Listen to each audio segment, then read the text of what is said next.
ابو ہریرہ رضی اللہ عنہ سے روایت ہے کہ ہم رسول اللہ صلی اللہ علیہ وسلم کے ساتھ تھے، اتنے میں ایک دھماکے کی آواز آئی۔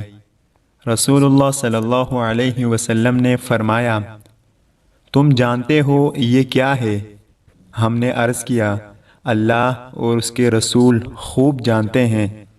رسول اللہ صلی اللہ علیہ وسلم نے فرمایا، ایک پتھر ہے جو جہنم میں پھینکا گیا تھا 70 برس پہلے، اب اس کی تہ میں پہنچا۔ رسول اللہ صلی اللہ علیہ وسلم نے فرمایا، جب انسان کبیرہ گناہوں سے اجتناب کر رہا ہو تو 5 نمازیں، ایک جمعے دوسرے جمعے تک اور ایک رمضان دوسرے رمضان تک، درمیان کے عرصے میں ہونے والے گناہوں کو مٹانے کا سبب ہیں۔ 2 شخصوں کو دیکھ کر اللہ تعالیٰ مسکراتا ہے۔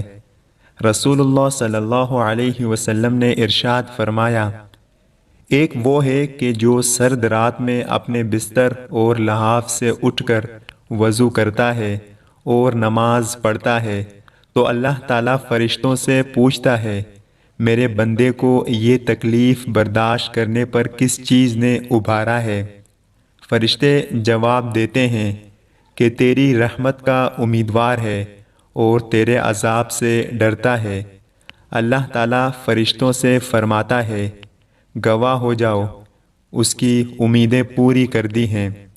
اللہ تعالیٰ ہم سب کو ان پیاری احادیث پر عمل کرنے کی توفیق عطا فرمائے، آمین یا رب العالمین۔ السلام علیکم ورحمۃ اللہ وبرکاتہ۔ ہمارے چینل کو سبسکرائب کریں اور ہماری ہر ویڈیو کو شیئر کر دیا کریں تاکہ یہ پیغام ہر مسلمان کو پہنچ سکے۔